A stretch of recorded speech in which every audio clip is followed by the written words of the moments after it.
Eles disseram que era apenas uma escolha prática, mas o que ninguém te contou é que queimar um corpo pode carregar um significado espiritual que a maioria ignora. Hoje você vai descobrir o que a Bíblia realmente revela sobre os que foram consumidos pelo fogo. E eu te aviso, o que vem a seguir pode mudar para sempre a forma como você enxerga a morte e a eternidade. Enquanto muitos estão preocupados com custos e conveniência, poucos sabem que há textos sagrados que ligam o fogo à condenação.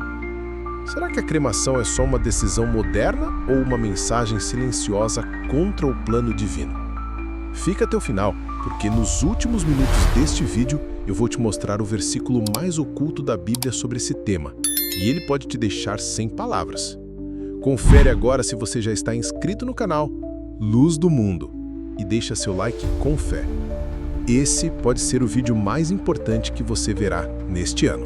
Eles dizem que o mundo mudou, e talvez tenham razão. Antigamente, enterrar o corpo era um ritual quase sagrado, com direito a cortejo, flores e silêncio respeitoso. Hoje, porém, em vez de cova, se abre o forno. A cremação deixou de ser exceção e virou escolha. Só que junto com essa decisão, nasce uma pergunta incômoda. O que será que Deus pensa disso? Nos Estados Unidos, mais da metade da população prefere o fogo à terra.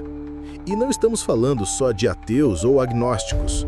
Muitos cristãos que conhecem a promessa da ressurreição agora optam por urnas de porcelana em vez de túmulos de pedra. É mais prático, mais barato, mais moderno, mas será que é mais bíblico? Essa é a ferida espiritual que começa a abrir em silêncio dentro das igrejas. Porque, no fundo, a dúvida não é só sobre o corpo, mas sobre o destino eterno. Se ele virar cinza, ele volta.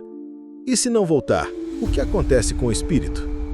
É nesse clima de dúvida e modernidade que muitos estão tomando decisões irreversíveis, sem saber se o céu está de acordo com elas. Mas antes de julgarmos ou decidirmos, talvez a gente devesse entender melhor o que de fato acontece quando o corpo é consumido pelo fogo. A primeira coisa que a gente descobre ao abrir a Bíblia com essa dúvida no coração é o silêncio. Não há um versículo que diga claramente, não cremes. Nenhum que diga, é permitido. A palavra de Deus não trata a cremação como regra ou pecado, mas o que ela mostra, e isso com insistência, é que os homens de fé foram enterrados. Da terra vieram, à terra voltaram. E esse gesto sempre teve peso espiritual. Abraão comprou uma cova para Sara. Jacó foi sepultado. José pediu que levassem seus ossos. Até o corpo de Jesus foi cuidadosamente envolto e colocado em um túmulo. E não foi por acaso. Enterrar era mais do que um destino físico. Era um símbolo de esperança. O corpo não era descartado, era semeado. Como se aquela terra guardasse algo que Deus, um dia, voltaria para buscar. Então a pergunta se transforma. Se a Bíblia não proíbe, por que ela insiste tanto no sepultamento? O que há por trás desse ato aparentemente simples de devolver o corpo ao pó? Talvez o que está em jogo não seja a técnica, mas o significado. E para entender o que realmente acontece quando um corpo é queimado, precisamos olhar para os poucos momentos em que a Bíblia mostra essa prática e o que ela representa nesses casos. Se tem algo que a Bíblia deixa bem claro é que quando alguém foi queimado, não foi por honra, foi por juízo. Lembra de Acã? Ele pecou contra o Senhor ao esconder tesouros amaldiçoados. Foi apedrejado junto com sua família e depois queimado. O fogo ali não era uma homenagem. Era uma sentença, um selo de julgamento visível. Não havia glória, nem luto, nem consolo. Havia apenas vergonha e purificação pelo castigo. Outro episódio é a morte de Saul. Após ser derrotado pelos filisteus, seu corpo foi mutilado e exibido publicamente. Os homens de Jabes de Gileade, num gesto de coragem e compaixão, resgataram seus restos já profanados e, por não haver outra escolha, os queimaram. Mas olha o detalhe. Depois disso, enterraram os ossos sob uma árvore. Mesmo na emergência, mesmo na dor, procuraram devolver dignidade ao corpo. O fogo foi necessidade, a terra, o descanso.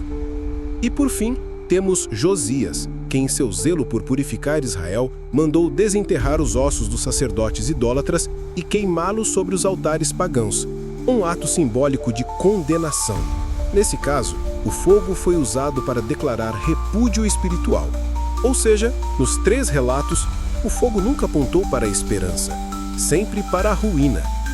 Mas e se o fogo não for apenas chama, mas uma linguagem divina?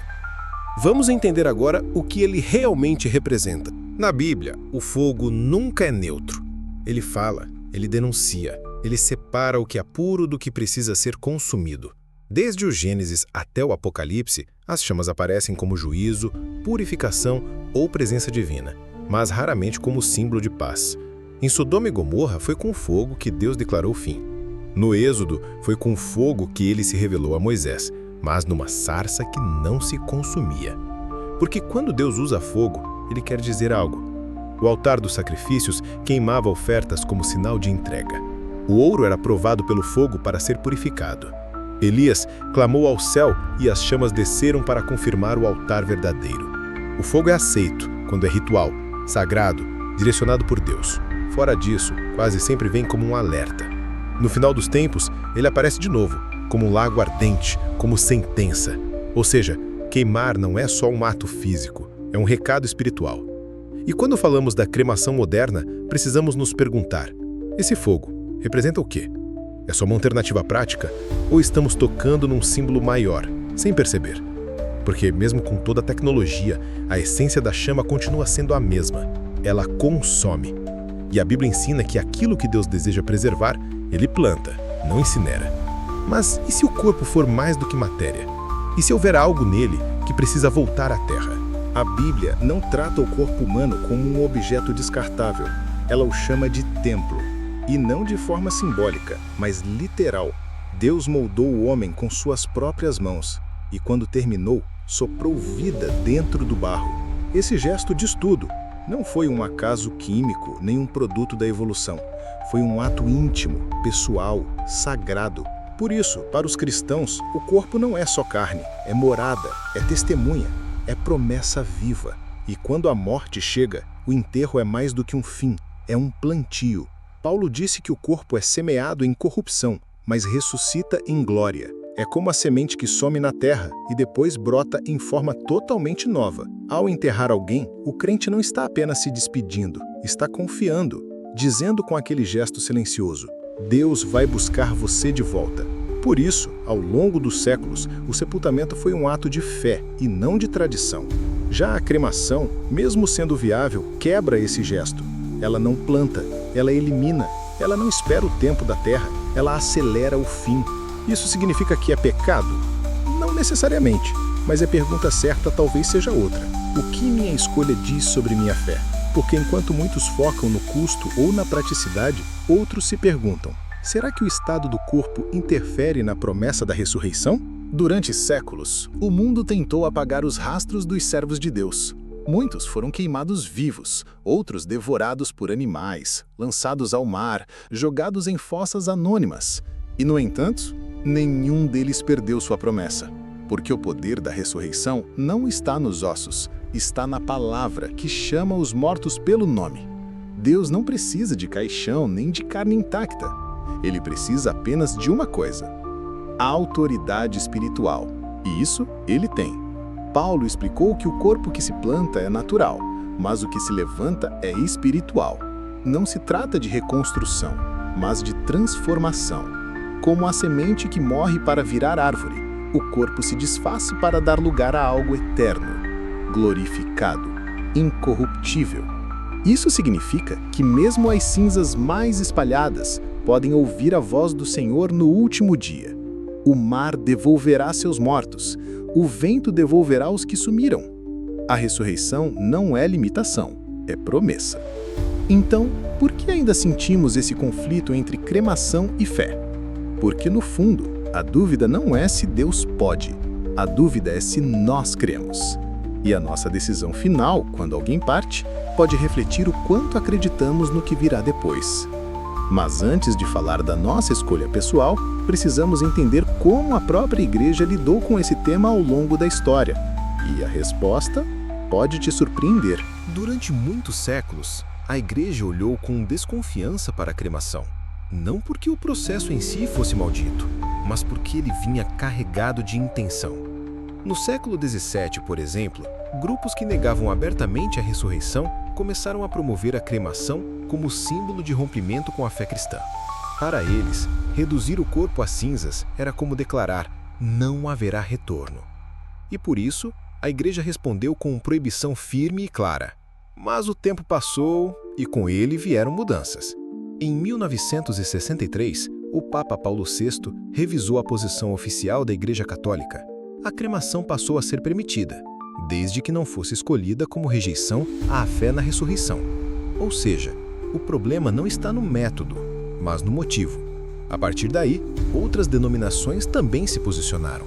Algumas aceitaram plenamente, outras mantiveram o sepultamento como prática preferível, mas a maioria reconhece: o ato não é pecado. Ainda assim, permanece a recomendação: que o corpo seja tratado com dignidade, com oração, com reverência. Porque, no fim, o que se comunica com o céu não é a técnica do sepultamento, mas o coração por trás da decisão. E é nesse ponto que a pergunta volta à superfície. Afinal, o que escolher? Terra ou fogo? E mais ainda, o que essa escolha revela sobre o que deixamos para trás, para os que ficam? No fim das contas, o que resta? Uma urna? Uma lápide? Um punhado de cinzas ou um corpo enterrado em silêncio? A resposta mais poderosa não está na matéria, mas no espírito. Porque a morte para o cristão não é apenas uma despedida, é um testemunho. A forma como tratamos o corpo de quem amamos diz muito sobre o que acreditamos. Não é sobre praxe funerária, é sobre fé viva.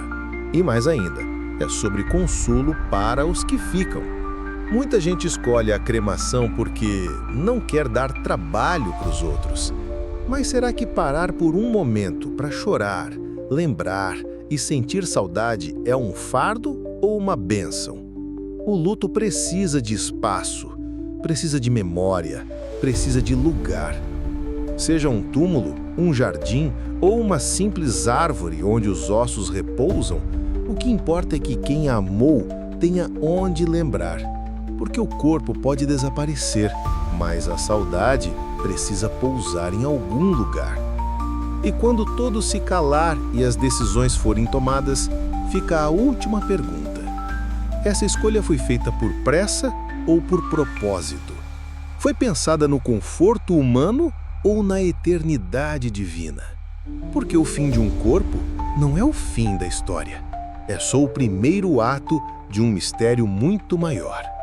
E se você quer entender o que acontece com a alma quando a vida se apaga, então precisa ver o próximo vídeo que aparece aí na sua tela. Se você chegou até aqui, escreva nos comentários a palavra ressurreição. Sim, essa palavra carrega o peso da nossa esperança e o mistério da eternidade.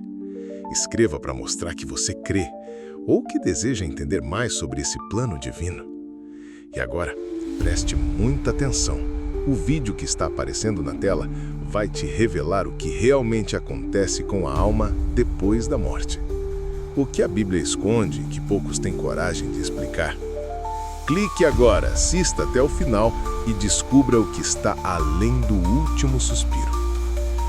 E não se esqueça, se inscreva no canal Luz do Mundo, ative as notificações e compartilhe este vídeo com alguém que você ama, porque essa verdade não pode morrer com você. Eu sou o canal Luz do Mundo e a gente se encontra no próximo vídeo.